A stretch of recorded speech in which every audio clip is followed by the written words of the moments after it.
Bonjour, c'est la critique de la semaine. Et cette semaine, nous avons eu un coup de cœur pour Great Freedom. Parce que ce film allemand pointe du doigt la condition honteuse réservée aux homosexuels pendant des décennies après la chute du Troisième Reich. Parce que le réalisateur Sebastian Meise s'empare de cette cause en racontant la plus improbable des histoires d'amour et a l'audace de montrer la prison comme un refuge. Parce que le personnage principal est une fois de plus incarné par l'acteur allemand le plus audacieux de sa génération, Franz Rogowski.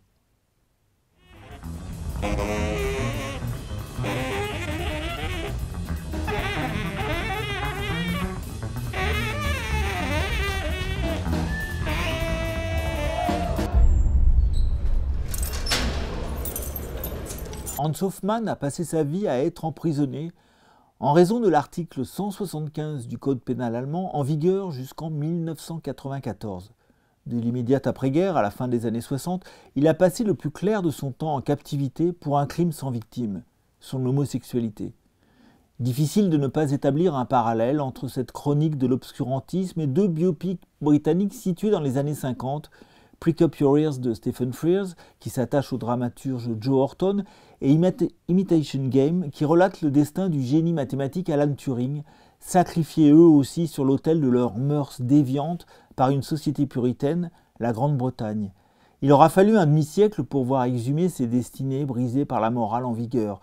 La spécificité de Great Freedom est de montrer que c'est derrière les barreaux que Hans Hofmann se sent le plus libre, car c'est là qu'il sympathise avec un compagnon de détention qui devient son mentor et pour lequel il se languit avec des coquetteries de jouvenceau. Un amour à sens unique doublé d'une amitié réciproque qui va lui permettre de résister aux humiliations dont il est victime sans pour autant connaître le bonheur.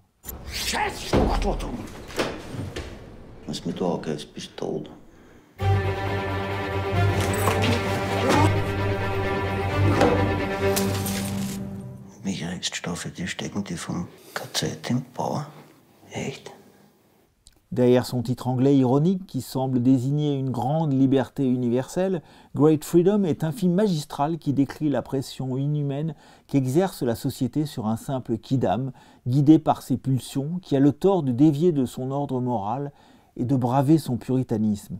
C'est aussi la chronique d'une destinée sans issue, où la loi des hommes essaye de réglementer non seulement la sexualité, mais aussi les sentiments, avec dans le rôle principal le plus grand acteur de composition allemand de sa génération, le génial Franz Rogowski, qui aurait sans doute inspiré en son temps Rainer Werner Fassbinder. Cet héritier de Peter Lorre, préposé aux rôles intenses et aux personnages fébriles, est ici la victime d'un cercle vicieux, à tous les sens du terme, dans lequel la loi n'a de cesse d'enfermer ses boucs émissaires au nom d'une morale hypocrite qui refuse de prendre en compte une réalité trop longtemps réprimée.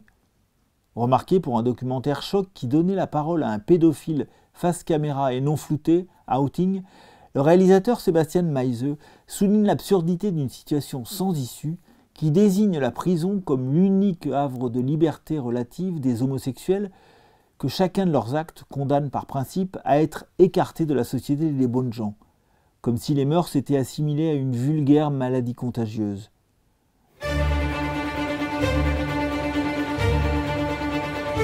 Das wegmachen. Könnte da was drüber stechen.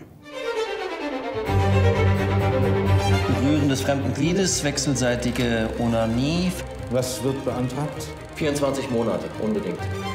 Kein Dementi? Kein Dementi.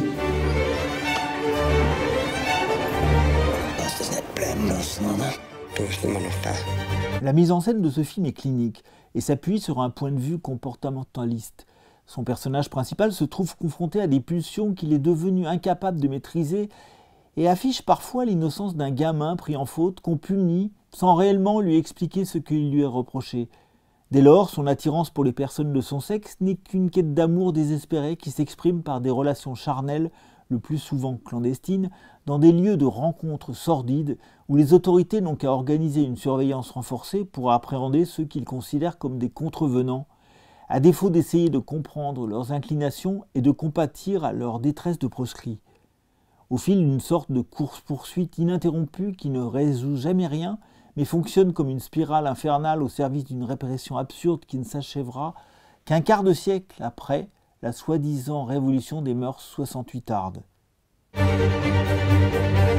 Jeder hier weiß, dass du drauf bist. Schau rüber, dass du den Griff hast.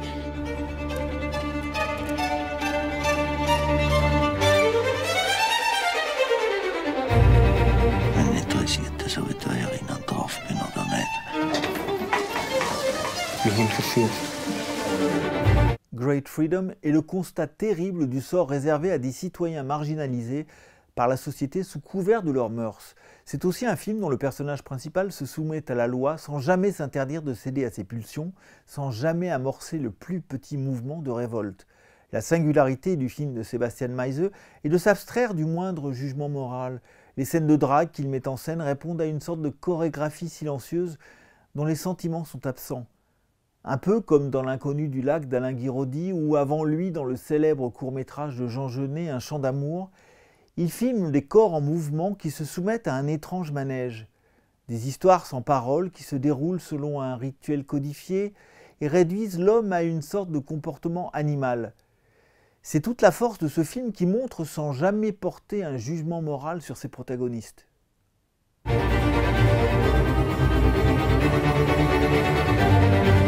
Bin nicht so einer. Ich weiß.